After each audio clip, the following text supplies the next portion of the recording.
یہ بتائیے گا پوری مسلم امہ میں اگر آپ نظر دوڑائیں تو دو ہی شناختیں ہیں جو نظر آتی ہیں. مسلمان سے پوچھیں تم کون ہو تو یا وہ اپنے آپ کو اہل سنت میں قرار دے گا یا وہ کہے گا کہ میں اہل تشیع ہوں. پوری امت دو شناختوں میں بٹی ہوئی ہے. یہ اہل سنت، سنی، اہل سنت والجماعت، یہ کیا چیز ہے؟ یہ جو عنوانات ہیں ان میں سے ہر ایک کا ایک تاریخی پس منظر ہے. یہ عنوانات ایسے ہی نہیں بنتے. لوگ مختلف مسالک کو جب کوئی خاص نام دیتے ہیں یا خاص تعارف اس کے لیے اختیار کرتے ہیں تو اس کی کچھ سیاسی، سماجی، معاشی ضرورتیں ہوتی ہیں. پوری تاریخ کا مطالعہ کرنے سے یہ واضح ہوتا ہے کہ یہ چیز محض اس بنیاد پر نہیں پیدا ہو جاتی کہ دین کو یا کسی علم کو سمجھنے کا نیا زاویہ وجود میں آ گیا ہے. نیا زاویہ وجود میں آئے گا تو زیادہ سے زیادہ یہ ہے کہ ایک مدرسہ فکر کی حیثیت سے پتہ کر دے گا، اور ایک مدرسہ فکر کی حیثیت سے بعض اوقات صدیوں میں جا کر اپنی کوئی شناخت پیدا کرے گا. لیکن سیاسی ضرورتیں بسا اوقات نہ صرف یہ کہ شناخت کے اس مسئلے کو فوراً پیدا کرنے پہ مجبور ہو جاتی ہیں بلکہ اس سے متعلق حساس بھی ہوتی ہیں. یہ آپ کے علم میں ہوگا کہ رسول اللہ صلی اللہ علیہ وسلم کے بعد جو ایک فتنے کی صورت پیدا ہوئی وہ سیدنا عثمان رضی اللہ عنہ کے مظلومانہ قتل کے بعد ہوئی. ان کی شہادت کے بعد ہوئی. سیدنا عثمان کی شہادت کا سانحہ میرے نزدیک ہماری تاریخ کا سب سے بڑا سانحہ ہے. اچھا. ایک خلیفہ راشد ہے، اس نے کسی جرم کا ارتکاب نہیں کیا. زیادہ سے زیادہ اس کے بعض تدبیری احکام سے کوئی شخص اختلاف کر سکتا ہے، لیکن اس اختلاف کی بنا پر بغاوت کرنا، آ کر مدینے کا نظم و نسق تک اپنے ہاتھ میں لے لینا، مسجد پہ قبضہ کر لینا، امہات المومنین کے خلاف اقدامات کرنے سے بھی باز نہ آنا، اور پھر نوبت یہاں تک پہنچ جانا کہ وہ اپنے گھر میں شہید کر دیے گئے اور مظلومانہ شہید کر دیے گئے. بڑا حادثہ تھا، غیر معمولی سانحہ ہوا. اس سانحے کے نتیجے میں ظاہر ہے کہ اب معاملہ کدھر بڑھے گا، یہ ایک بڑا سوال پیدا ہو گیا. سیدنا علی نے آگے بڑھ کر حکومت سنبھال لی. ان کے حکومت سنبھالنے کو بعض لوگوں نے قبول نہیں کیا، جیسے کہ سیاسی اختلافات ہوتے ہیں. یہ معاملہ بھی آگے بڑھتا رہتا تو شاید کسی بڑے مذہبی یا فکری اختلاف پر منتج نہ ہوتا، لیکن خود سیدنا علی کے اپنے لشکر سے بعض لوگ ٹوٹے اور انہوں نے خوارج کی حیثیت سے اپنی الگ شناخت قائم کر لی. ٹھیک. وہ چونکہ نکل کر گئے تھے تو ظاہر ہے دوسرے ہی لوگوں نے ان کو سب سے پہلے اس لقب سے ملقب کیا، لیکن آہستہ آہستہ یہ ان کی شناخت بن گئی. اگر آپ خوارج کی تاریخ پڑھیں تو آپ کو دو چیزیں بہت نمایاں نظر آئیں گی. ایک یہ کہ وہ بعض معاملات میں دین اور شریعت کی جو تعبیر سنت کی بنیاد پر کی جاتی ہے اس کو ہدف تنقید بناتے تھے یا قبول نہیں کرتے تھے. بعض معاملات میں ظاہر ہے کہ نماز تو پڑھتے تھے، روزے تو رکھتے تھے، لیکن بعض معاملات میں وہ اس کو قبول نہیں کرتے تھے. یا یوں سمجھ لیجئے کہ سنت کا ایک پہلو تو وہ ہے کہ جو مسلمانوں میں رسالت مآب صلی اللہ علیہ وسلم کے ذریعے سے جاری ہوا اور ان کے اجماع اور تواتر کے ساتھ منتقل ہو گیا، اور ایک حصہ وہ بھی ہے جس پر توسن سنت کا لفظ بول لیا جاتا تھا، وہ بیان، فرع، استنباط پر مبنی اور زیادہ تر اخبار احاد کے ذریعے سے منتقل ہو رہا تھا. اس میں انہوں نے بعض تنقیدیں کی ہیں، جیسے رجم کے معاملے میں ان کی تنقید بہت مشہور ہے. تو اس طرح سنت کے معاملے میں ایک بحث پیدا ہوئی اور اس سے لوگوں نے اختلاف کیا. اس کے مقابل میں بعض لوگوں نے یہ چاہا کہ اس کی غلطی بھی واضح کریں اور اپنے آپ کو اس سے الگ بھی دکھائیں. ایک پہلو یہ تھا. دوسری چیز یہ تھی کہ وہ طوائف البلوکی کے طریقے کی دعوت دے رہے تھے، یعنی انارکی کی دعوت دے رہے تھے. ان کے خیال کے مطابق سارا فساد حکومت قائم کرنے سے پیدا ہوا ہے. چنانچہ وہ اس کے قائل نہیں تھے کہ کوئی نظم اجتماعی ضرور ہونا چاہیے. لوگ ہیں، کسی نے ایک آدمی کو اپنے لیے منتخب کر لیا، کسی دوسرے نے کر لیا، کسی چوتھے نے کر لیا، وہ اپنے اپنے دائرے میں آزادانہ جو ان کے خیال میں دین ہے، جو ان کے خیال میں سوسائٹی کے تقاضے ہیں، ان پر اپنا نظم چلائیں گے. جیسے خود ان کی اپنی ایک جمعیت وجود میں آ گئی، ان کے اپنے جتھے بن گئے اور وہ یہ کام کرنے لگ گئے. یہ بڑی خطرناک صورتحال ہوتی ہے کسی سوسائٹی کے لیے. یہ معلوم ہے کہ رسالت میں آپ صلی اللہ علیہ وسلم نے بعض موقعوں پر بہت سختی کے ساتھ یہ کہا کہ مسلمانوں کے نظم اجتماعی کے ساتھ وابستہ رہنا چاہیے، کسی حال میں اس سے الگ نہیں ہونا چاہیے. عربی زبان میں اس کو دو الفاظ سے تعبیر کیا گیا، السلطان اور الجماع. ٹھیک. یہ الجماع کا لفظ ہمارے ہاں بعض لوگوں نے غلط فہمی سے یہ خیال کیا کہ ایسے ہے جیسے کوئی پارٹی آپ بناتے ہیں. الجماع کا مطلب ہے مسلمانوں کا نظم اجتماعی، یعنی جس کو آج کی زبان میں آپ ریاست کہتے ہیں. اسٹیٹ. سیاسی اقتدار نے ایک نظم قائم کر دیا ہے اور مسلمان اس سے وابستہ ہیں. اس نوعیت کے نظم کو الجماع بھی کہا گیا عربی زبان میں اور السلطان بھی.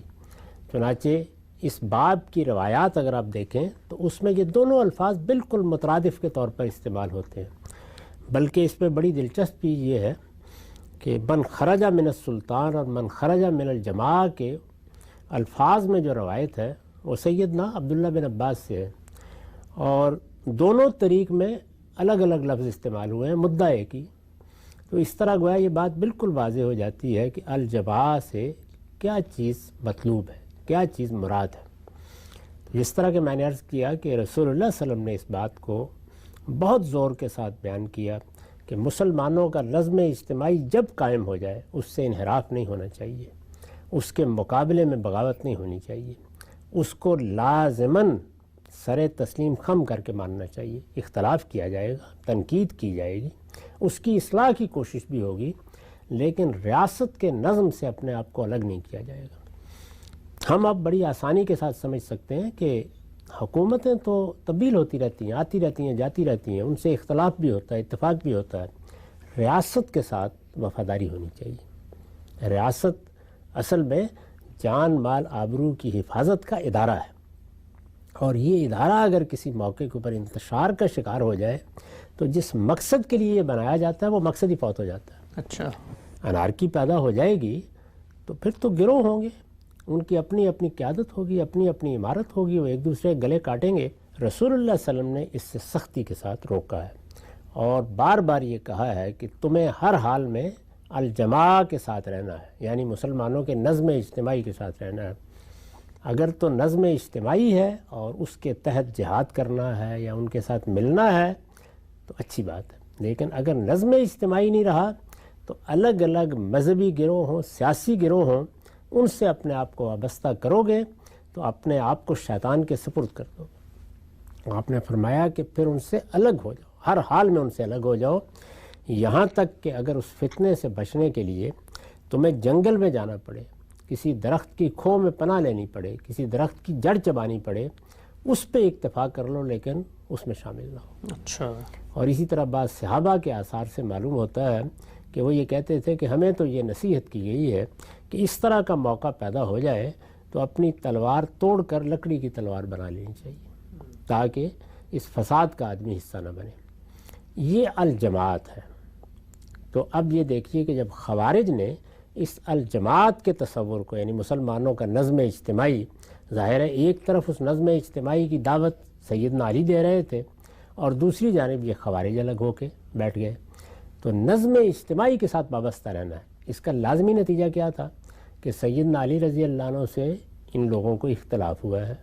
کوئی حرج کی بات نہیں، اختلاف کریں، بیان کریں، تنقید کریں، لیکن ان کو چھوڑ کر الگ نہیں ہو سکتا. انارکی اور جس کو آپ کہتے ہیں، جب آپ نے ان کو مسلمانوں کا حکمران مان لیا اور وہ اس وقت مسلمانوں کے نظم اجتماعی کی نمائندگی کر رہے ہیں تو ان سے اختلاف تو ہوگا، لیکن جب آپ نے ان کی بیعت کر لی، آپ ان کے ساتھ چلے گئے تو پھر آپ ان کے ساتھ رہیں گے. یہ ہو سکتا ہے کہ آپ کسی کام کو غلط سمجھیں اور اس میں شریک نہ ہوں، لیکن ان کے مقابلے میں کھڑا ہو جانا یا اپنی ایک الگ جمعیت بنا کے اس کی الگ عمارت کا اعلان کر دینا اور ان کے احکام کو ماننے سے انحراف کرنا یہ چیز کسی طرح بھی جائز نہیں تھی۔ تو دو چیزوں کو خوارج نے ہدف بنایا، ایک سنت جو ظاہر ہے کہ قرآن کے ساتھ دین کا دوسرا بڑا ماخذ ہے، اس میں اگر ابتدا میں کوئی خرابی پیدا کر دی جائے تو آگے بڑھ کر پوری سنت زیر بحث آ سکتی ہے، اور دوسری جانب یہ الجماعت یعنی مسلمانوں کا نظم اجتماعی،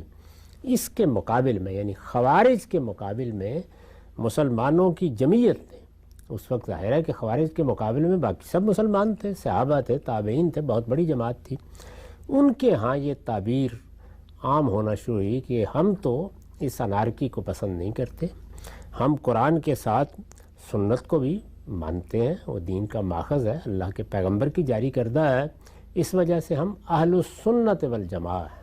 اچھا، یعنی ہم مسلمان تو ہیں لیکن خوارج نے جو نقطہ نظر پیدا کر دیا ہے اس کو ہم قبول کرنے کے لیے تیار نہیں ہیں، ہم اسے رد کرتے ہیں، اور ہم اپنا تعارف خوارج کے مقابل میں اہل السنہ والجماع کہہ کے کراتے ہیں۔ سننا، اہل السنہ یعنی وہی سنت، یعنی سنت ہے نا، اس کو عربی زبان کے تلفظ میں جب ادا کریں گے تو اسی طرح ادا کریں گے۔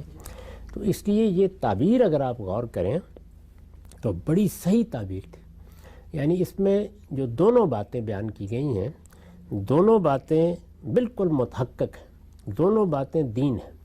میں بھی ان میں سے ایک ایک چیز کو اس کی جزیات تک میں صحیح سمجھتا ہوں۔ یعنی ہو سکتا ہے کہ مجھے اس پر تو اعتراض ہو کہ جب اللہ نے ہمارا نام مسلمان رکھ دیا اور ہمارے باپ ابراہیم نے رکھ دیا تو ہمیں کوئی شناخت قبول ہمیں مسلمان ہی کہنا ہے اپنے آپ کو، کوئی دوسری شناخت بھی ہماری شناخت مذہبی لحاظ سے نہیں بننی چاہیے۔ یعنی لوگوں کی برادری کی شناخت ہے، لوگوں کی قومی شناخت ہے، لوگوں کے پس منظر کی بہت سی شناختیں ہیں، ثقافتی بنیاد پر بھی شناخت پیدا ہو جاتی ہے، لیکن مذہبی شناخت ہماری طے ہے اور وہ اللہ کا دین اسلام ہے۔ ہم اسلام کے ماننے والوں کی حیثیت سے اپنے آپ کو مسلمان کہیں گے، جو اللہ نے ہمارا نام رکھا ہے، اور یہ بات خود قرآن میں واضح کر دی گئی ہے کہ ابراہیم نے تمہارا یہ نام رکھا تھا، ہوا سمکم المسلمین۔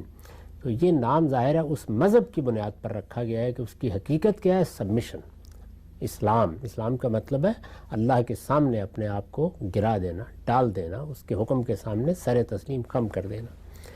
تو میں تو ذاتی طور پر اسی کو پسند کرتا ہوں، لیکن اہل السنہ والجماع میں جو موقف بیان کیا گیا ہے کہ ہم مسلمان قرآن کے ساتھ اللہ کے پیغمبر کی جاری کردہ سنت کو بھی مانیں گے، رسالت میں آپ صلی اللہ علیہ وسلم نے جو احکام اس حیثیت سے دیے یا جاری فرمائے وہ پیغمبروں کا دین ہے، وہ پہلے سے چلا آ رہا ہے، ہمیں قرآن میں اس کو ماننے اور اس کی پیروی کرنے کی ہدایت کی گئی ہے۔ تو ہم یہ کیسے کہہ سکتے ہیں کہ ہمارے لیے صرف کتاب اللہ کافی ہے؟ نہیں، خود کتاب اللہ نے بتا دیا ہے کہ جو دین ابراہیمی کی روایت چلی آ رہی ہے، جو پیغمبر نے اب تمہارے اندر جاری کر دی ہے، تمہیں اس کی پیروی کرنی ہے، یہ پیغمبروں کا دین ہے جس کو ہم سنت کہتے ہیں۔ تو اس لیے یہ بھی بڑی صحیح بات ہے۔ اور دوسری یہ چیز کہ انارکی نہیں ہونی چاہیے، کسی حال میں بھی نہیں ہونی چاہیے، اس کے بہت سے لوازم ہیں جو ہم میں سے ہر شخص کو اپنے سامنے رکھنی چاہیے۔ ریاست کا نظم قائم ہو جائے گا تو ہم اس کو توڑیں گے نہیں، اس کے ساتھ وابستہ رہیں گے، اس سے بغاوت نہیں کریں گے، اس نظم کے ساتھ وفاداری کا تعلق رکھیں گے، اس لیے کہ وہ ہماری جان مال آبرو کی حفاظت کی ضمانت ہے۔ ایک مرتبہ اگر اس میں انتشار پیدا ہو جائے تو پھر سنبھالنا بہت مشکل ہو جاتا ہے۔ اس وقت جب کہ دنیا کی بڑی طاقتوں نے یہ سارا علاقہ جس میں مسلمان ممالک ہیں فتح کر لیا تھا، اور پھر انہوں نے اپنے طریقے پر مختلف ملک بنا دیے تو یہ بن گئے، ورنہ اگر مسلمانوں کی ایک حکومت تھی اور وہ رسالت مآب صلی اللہ علیہ وسلم کے ساتھ چل رہی تھی تو اصلاً سب لوگوں کو اسی سے وابستہ رہنا تھا۔ اس کے بعد اگر کسی جگہ دوسری قائم ہو گئی اور کچھ لوگ اس سے وابستہ ہیں، جیسے کہ ہسپانیہ میں قائم ہو گئی تھی، کوئی حرج نہیں، وہ اس کے ساتھ وابستہ رہے۔ جہاں جہاں بھی مسلمانوں کا نظم اجتماعی موجود ہوگا اس کے ساتھ وابستہ رہنا چاہیے۔ یہ چیز ہے جسے اہل الجماع میں ادا کیا جاتا ہے، یعنی ہم الجماعت کے ساتھ مسلمانوں کے نظم اجتماعی کے ساتھ وابستہ ہوں گے، اس کے مقابلے میں کوئی انارکی پیدا نہیں کریں گے، بغاوتیں کر کر کے امن و امان کو درہم برہم نہیں کریں گے، ہم سوسائٹی میں کوئی ہیجان برپا نہیں کریں گے، ہم تنقید کریں گے، ہم تبدیلی کے لیے کوشش بھی کریں گے، ہم اصلاح کی جدوجہد بھی کریں گے، ہم جابر سلطان ہوگا تو اس کے سامنے بھی کلمہ حق کہیں گے، لیکن کوئی انارکی پیدا نہیں کریں گے۔ تو جو بات اس میں ادا کی گئی ہے یا اس تعارف میں یا اس شناخت میں وہ بالکل درست بات ہے۔ اور دوسرے یہ کہ قرآن مجید نے خود یہ بتا دیا ہے اور اس بات کو واضح کر دیا ہے کہ ہم نے اپنے پیغمبر کو یہ ہدایت کی تھی کہ جو اس سے پہلے انبیاء کی سنت چلی آ رہی ہے اس کو آپ آگے جاری کر دیں، اور چونکہ آپ بھی پیغمبر تھے اس میں کوئی ترمیم کرنا چاہیں تو وہ بھی ہو جائے گی، کوئی اضافہ کرنا چاہیں تو وہ بھی ہو جائے گا۔ چنانچہ وہ سنت یا حضور کے احکام یا حضور کی ہدایات وہ بھی اسی طریقے سے جیسے قرآن واجب الاطاعت ہے ہمارے لیے واجب الاطاعت ہے۔ دونوں باتیں اپنی جگہ بالکل درست ہیں۔ یہ تو اہل السنہ والجماع کو اہل السنہ والجماع کیوں کہا جاتا ہے اور اس کے پیچھے کیا فلسفہ ہے، اس کی ضرورت کیا پیش آئی؟ تو میں نے عرض کیا کہ اس کے پیچھے سیاست ہے، یعنی بنیادی طور پر ایک سیاسی مسئلہ پیدا ہوا، اس میں خلفشار ہوا، اور تحکیم کے موقع پر خوارج نے اعتراض کیا، یہ تحکیم کیوں قبول کی گئی، اس کے فیصلے کو ہی نہیں مانا گیا، اور پھر وہ الگ ہو گئے۔ جب وہ الگ ہوئے تو انہوں نے اپنا ایک پورا فلسفہ بنایا جس میں اور بھی چیزیں تھیں، لیکن بنیادی نکات یہ دو ہی تھے۔ تو اس وجہ سے اس کے مقابل میں عام مسلمانوں نے، اہل السنہ والجماعہ کون تھے؟ عام مسلمان۔ عام مسلمانوں نے اپنی اس شناخت کو بیان کرنا شروع کیا۔ شروع میں یہ کوئی نام نہیں تھا، بلکہ یہ بات بیان کی جاتی تھی، جیسے آپ اپنے آپ کو الگ کر کے ممتاز کر کے بتاتے ہیں، آہستہ آہستہ یہ تعبیر رائج ہو گئی، اور اب آپ جانتے ہیں کہ یہی تعبیر ہے کہ جس کو بالعموم مسلمانوں کا بہت بڑا گروہ، بہت بڑی تعداد، بلکہ سب سے بڑا گروہ اپنی شناخت کے طور پر بیان کرتا ہے۔ ہمارے ہاں جتنے مذہبی گروہ ہیں، وہ دیوبندی ہوں، وہ بریلوی ہوں، اہل حدیث ہوں، یہ سب کے سب اپنے آپ کو اہل السنہ والجماعہ ہی کہتے ہیں، اور اس بات کا دعویٰ کرتے ہیں کہ یہ سب در حقیقت ایک وسیع مفہوم میں اسی دعوت سے وابستہ ہیں۔ اسی طرح حنفی، شافعی، مالکی، حنبلی فقہا کے جتنے گروہ ہیں وہ بھی اپنے آپ کو اہل السنہ والجماعہ ہی سے وابستہ سمجھتے ہیں۔ یہی صورتحال متکلمین کے بہت سے گروہوں کی ہے، وہ بھی اسی طریقے سے جیسے اشاعرہ ہیں یا ماتریدیہ ہیں تو وہ اہل السنہ والجماعہ ہی کے گروہ بنے ہیں۔ صوفیوں کے بھی بہت سے گروہ ہیں، ظاہر ہے کہ تصوف کی ایک بڑی روایت ہمارے ہاں رہی ہے، وہ بھی زیادہ تر اسی سے تعلق رکھنے والے ہیں۔ دوسری جو بڑی جمعیت مسلمانوں میں پیدا ہوئی وہ اہل تشیع ہے۔ تشیع یا شیعہ کا لفظ بولا جاتا ہے، یہ اصلاً کیا مفہوم رکھتا ہے؟ جیسے میں نے بتایا کہ جماعت کا کیا مطلب ہے، سنت کا کیا مطلب ہے، اسی طرح سے شیعہ کا مطلب ہے گروہ، جماعت، پارٹی۔ تو جس وقت سیاسی اختلاف ہوا، وہی سیاسی اختلاف جس سے ہم نے اس گفتگو کی ابتدا کی، سیدنا عثمان کی شہادت کے بعد ایک بڑا مارکہ ہو گیا، اس میں بغاوت بھی ہوئی اور اس بغاوت کے نہایت برے نتائج بھی نکلے۔ یہ غلط نہیں ہے کہ اس کو الفتنۃ الکبریٰ کہا جاتا ہے، ایک بڑا فتنہ پیدا ہو گیا۔ اس بڑے فتنے میں دو جماعتیں آہستہ آہستہ بہت ممتاز ہو گئیں، یعنی خوارج تو میں نے عرض کر دیا کہ ایک قلیل گروہ تھا، لیکن دو بڑی جماعتیں یعنی جن کے بارے میں کہا جا سکتا ہے کہ طائفتان عظیمتان، دو بڑی جماعتیں متحارب ہو گئیں۔ ایک وہ لوگ کہ جنہوں نے سیدنا علی کو خلیفہ مانا، ان کی خلافت کو برحق مانا، اور وہ ان کا ساتھ دینے کے لیے نکل کھڑے ہوئے، اور ظاہر ہے کہ اس میں ان کی کسی بدنیتی کا کوئی سوال نہیں، وہ پورے شرع صدر سے سمجھتے تھے کہ جس طرح پہلے خلفاء کی خلافت منعقد ہوئی ہے، ان کی خلافت بھی منعقد ہو گئی ہے۔ تو یہ لوگ تھے کہ جو اپنے آپ کو پھر بعد میں شیعان علی کہلانے لگے، یعنی سیدنا علی کا گروہ۔ جب مسلمان دو، سب مسلمان تھے، جب مسلمان دو گروہوں میں بٹ گئے تو جس طرح اب یہ ہوتا ہے نا کہ ہمارے ہاں جب کبھی گروہ الگ ہوتے ہیں، مسلم لیگ تو ایک جماعت تھی، مسلم لیگ کے نام میں کسی شخص کا نام نہیں تھا، لیکن اب پھر افراد کے حوالے سے شناخت بننا شروع ہو جاتی ہے۔ آپ کہتے ہیں نا کہ یہ جنیجو لیگ ہے، یہ نون لیگ ہے، کنونشنل لیگ ہے، یہ اسی طریقے سے یعنی افراد کے نام سے بھی جماعتیں الگ ہونا شروع ہو جاتی ہیں۔ آپ نے دیکھا قائد اعظم لیگ بھی بن گئی۔ تو اسی طرح کا معاملہ وہاں ہوا کہ مسلمانوں کی جماعت میں جب دو بڑے گروہ پیدا ہو گئے تو ایک گروہ نے سیدنا علی سے اپنے آپ کو وابستہ رکھا، بڑا گروہ تھا وہ بھی، اور ایک بڑے علاقے پر حکومت قائم رہی بھی، اس نے اپنے آپ کو شیعان علی کہلانا شروع کر دیا۔ اور مقابلے میں سیدنا معاویہ کی جماعت تھی. وہ لوگ یہ مطالبہ لے کے اٹھے تھے کہ جو لوگ سیدنا عثمان کے قاتل ہیں ان کو یا تو سزا دی جائے یا ہمارے حوالے کیا جائے. ان کا ساتھ دینے والے لوگوں نے سیدنا علی کی حکومت کا انعقاد نہیں مانا. جب نہیں مانا تو ظاہر ہے کہ وہ معاویہ رضی اللہ عنہ کے ساتھی قرار پائے, یعنی ان کے موقف کے حامی, تو وہ شیعان معاویہ کہلاتے تھے. اچھا, آپ پرانی تاریخ پڑھیں تو آپ کو یہ دونوں تعبیریں ملیں گی, یعنی ادھر بھی شیعہ تھے ادھر بھی شیعہ تھے, اچھا, ادھر بھی اہل تشیع تھے ادھر بھی اہل تشیع تھے. تو یہ تعبیر آپ کو تاریخ کی کتابوں میں بہت ملتی ہے, شیعان معاویہ شیعان علی. تو یہاں سے یہ نام پیدا ہوا ہے.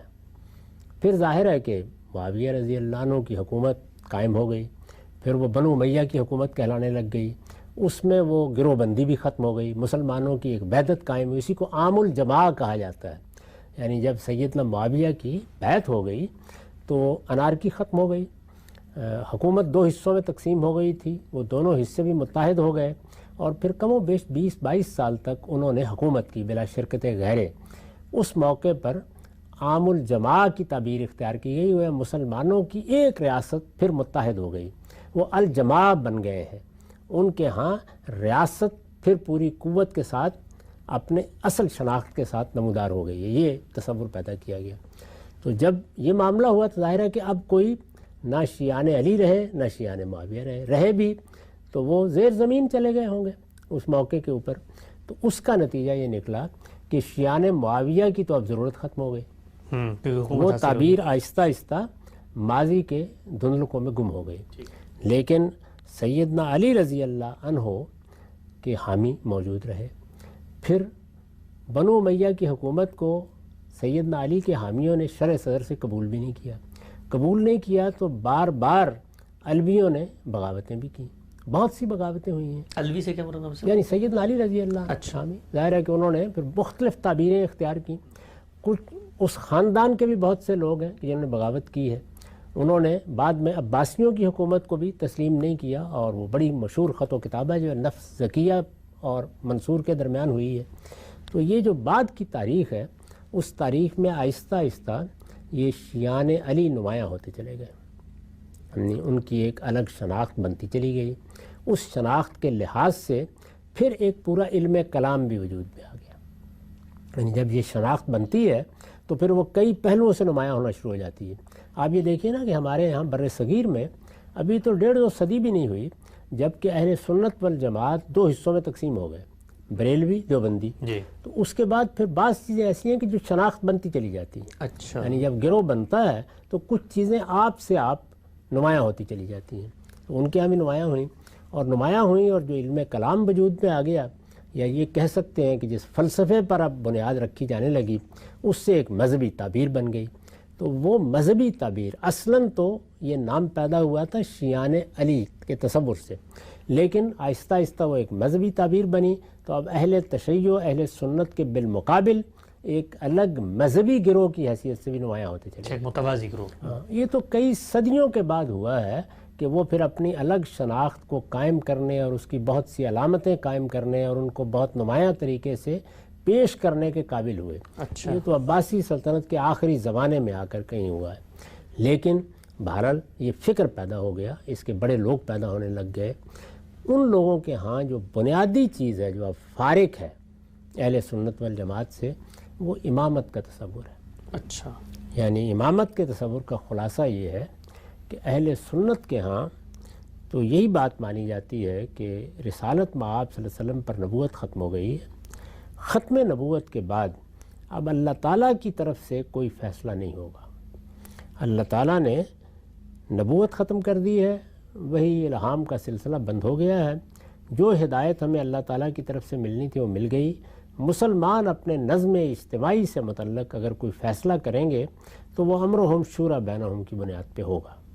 یعنی وہ کیا کریں گے, وہ یہ کریں گے کہ لوگوں کو یہ حق دیں گے کہ وہ جس کو چاہیں اپنا حکمران بنا لیں, جس کو چاہیں معزول کر دیں, اور اگر حکومت کے معاملات میں کوئی فیصلہ بھی کرنا ہوگا تو وہ اسی اصول پر ہوگا, امرہم شورا بینہم.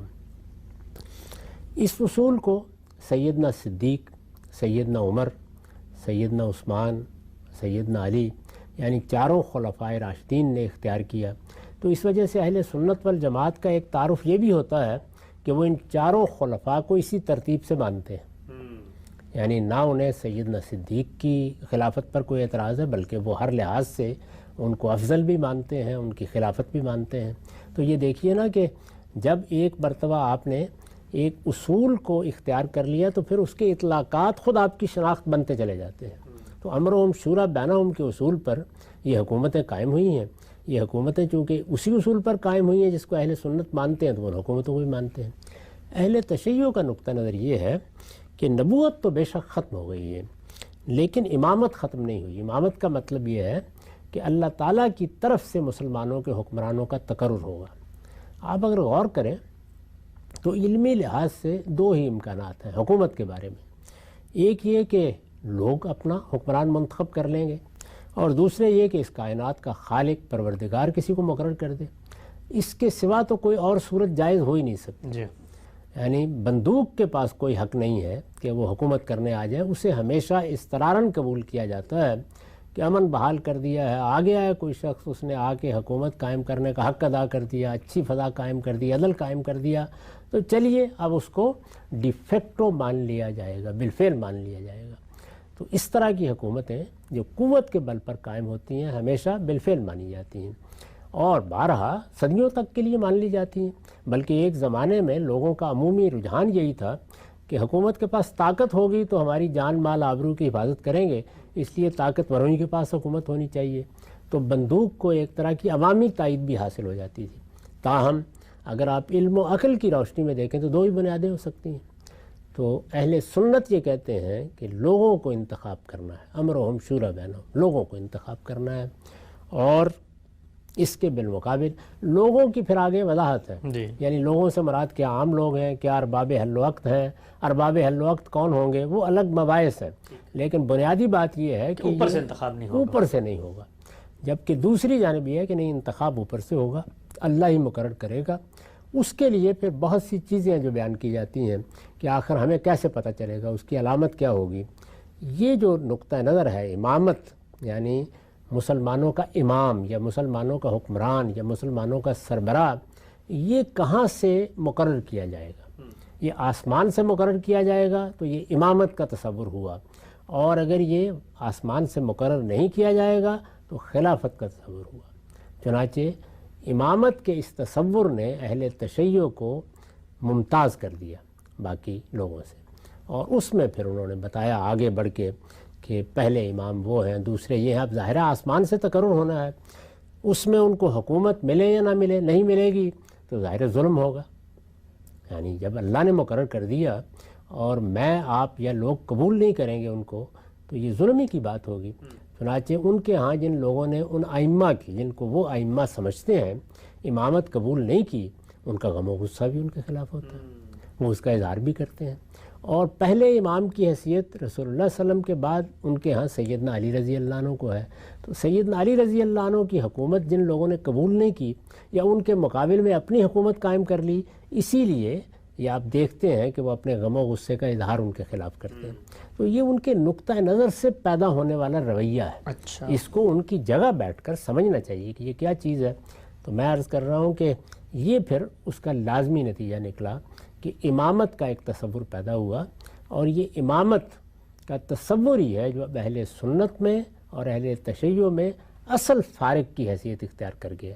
یعنی لفظ یا شناخت تو پیدا ہوئی تھی ایک سیاسی اختلاف سے، اور اس وقت اس میں کوئی علمی چیز نہیں تھی، گروہ کے معنی میں، جماعت کے معنی میں، یہ سیدنا علی کی جماعت ہے، یہ ان کا گروہ ہے، اس سے زیادہ کچھ نہیں تھا۔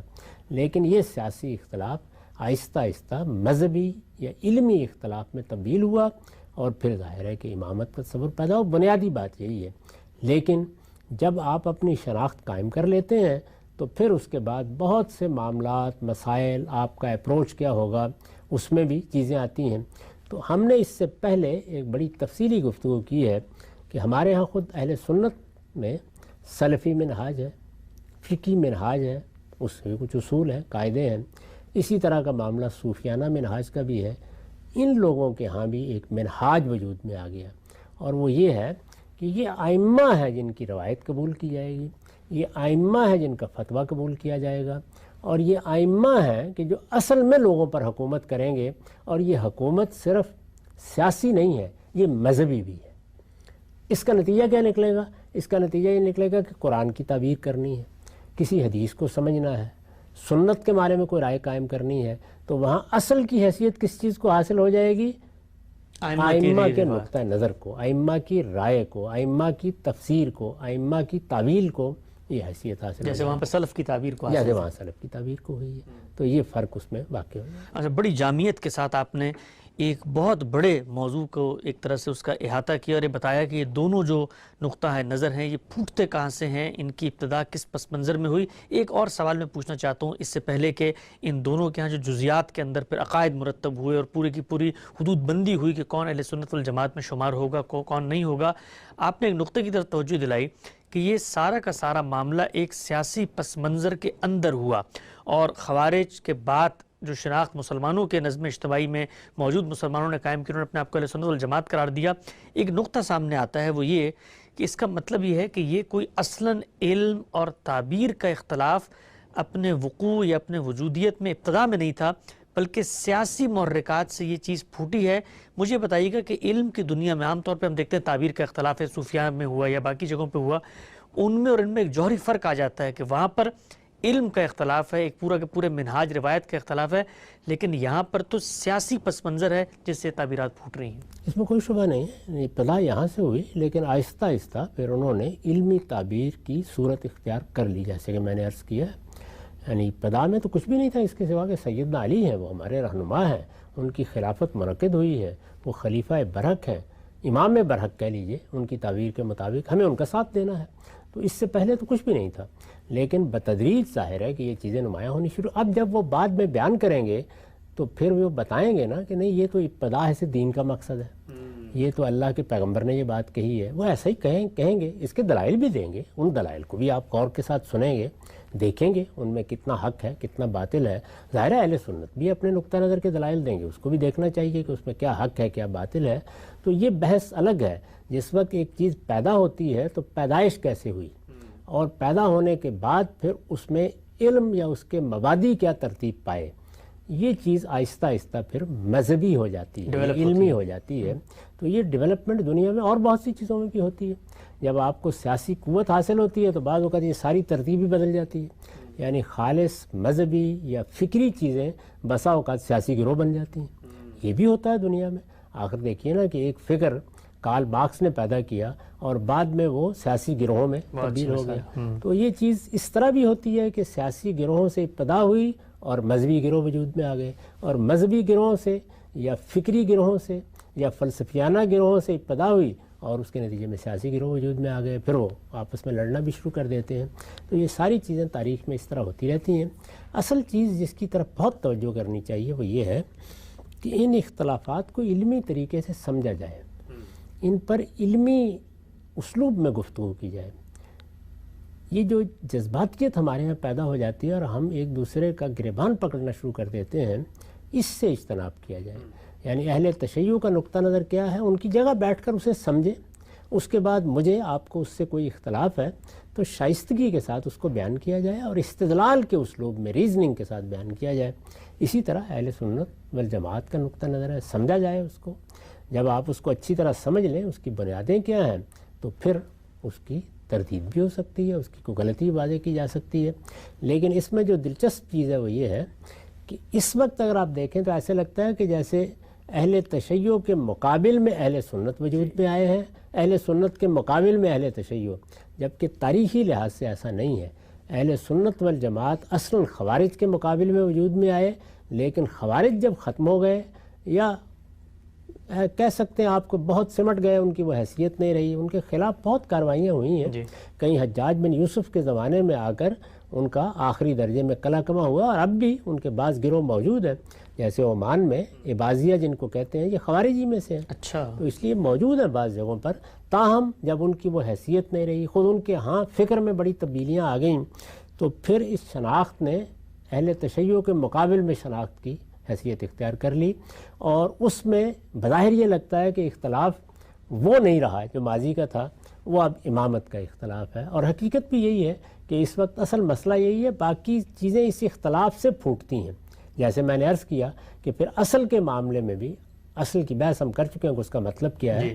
اس کا ہرگز یہ مطلب نہیں ہوتا کہ اہل تشیع قرآن کو نہیں مانتے یا وہ حدیث کو نہیں مانتے، سب کے ہاں وہی چیزیں ہوتی ہیں، لیکن فیصلہ کن چیز کیا ہے؟ کیا فیصلہ کن چیز قرآن ہے؟ کیا فیصلہ کن چیز سلف کی روایت ہے؟ کیا فیصلہ کن چیز انسان کا اپنا مشاہدہ ہے؟ کیا فیصلہ کن چیز اجماع ہے؟ کیا چیز فیصلہ کن ہے؟ تو ان کے ہاں فیصلہ کن چیز ائمہ کا نقطہ نظر ہوتا ہے۔ ٹھیک ہے، سے نقطہ بھی آپ نے واضح کیا۔ ایک توضیحی اطلاقی پہلو پوچھنا چاہتا ہوں۔ آپ نے فرمایا تھا کہ خوارج کی جو یہ تحریک ہے، ظاہری بات ہے ایک سیاسی خلفشار ہوا ہے، وہاں پر نیوسنس اور انارکی کے ایک پس منظر میں وہ اٹھی ہے، اس کے مقابل میں کہا گیا ہے کہ جی آپ سوسائٹی کے نظم اجتماعی سے جڑے رہیں، اسی کو السلطان الجماع سے تعبیر کیا گیا ہے۔ تو ان کے ہاں یہ تو سمجھ میں آتا ہے کہ سیاسی خلفشار ہوا تو اس سے نیوسنس پیدا ہو گئی، یہ سنت سے ابا یا سنت کے خلاف جانا، یہ جو دین کا ایک ٹریڈیشن چلا آ رہا تھا، اس سے ہٹنے کی بھی کیا کوئی سیاسی وجوہات تھیں یا وہاں پر کوئی علمی فکری مسئلہ تھا؟ وہ خالص علمی اور فکری مسئلہ ہے، یعنی اس کے بھی سامنے آنے میں سیاسی عوامل نے کردار ادا کیا، اس لیے کہ جو لوگ آپس میں دست و گریباں ہوئے ان میں سے کوئی ایک روایت سے استدلال کر رہا تھا، کوئی دوسری روایت سے استدلال کر رہا تھا۔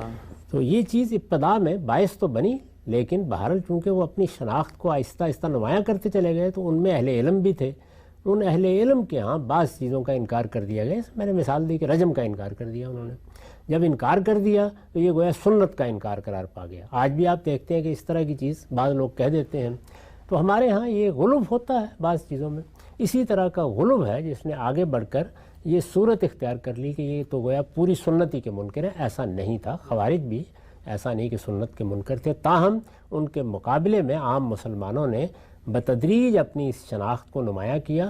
شروع میں یہ ضروری نہیں ہوتا کہ نام رکھ کے کیا جائے، یعنی آپ اپنی بات کہتے ہیں، جیسے اہل حدیث ہیں تو آپ دیکھیے کہ وہ لوگ جو محدثین کے طریقے کے اوپر چیزوں کو دیکھتے تھے یا حدیث پہ کام کرتے تھے یا حدیث سے زیادہ اشتغال رکھتے تھے، جیسے امام احمد بن حنبل ہیں، تو ان کو اہل حدیث کہا جاتا تھا، اور اس وقت اہل حدیث کوئی شناخت نہیں تھی بلکہ ایک رجحان کی تعبیر تھی۔ بتدریج یہ ہوا کہ جیسے ہمارے ہاں آپ نے دیکھا کہ اہل حدیث ایک باقاعدہ گروہ کے طور پر نمایاں ہو گئے، آپ بہت ماضی میں جائیں تو آپ کو اس طرح یہ گروہ نہیں ملے گا۔ ٹھیک ہے، سے نقطہ بھی آپ نے واضح فرمایا۔ ایک ابتدائی گفتگو عام صاحب سے ہم نے کی کہ اہل سنت والجماعت اور اہل تشیع یہ کس پس منظر میں تعبیرات سامنے آتی ہیں اور یہ گروہ کیسے وجود پذیر ہوئے۔ بہت زیادہ چیزیں مزید جاننے کی ہیں، مثلا یہ کہ اب ان کے ہاں جو ایک پورا کا پورا تعبیر کا شاکلہ بن چکا ہے، اس میں عقائد کی کیا نوعیت ہے، اور پھر اندر تعبیر کے جو اختلافات ہیں وہ کس نوعیت کے ہیں، ساری چیزیں زیر بحث لائیں گے۔ وقت ہمارا یہاں پہ ختم ہوتا ہے۔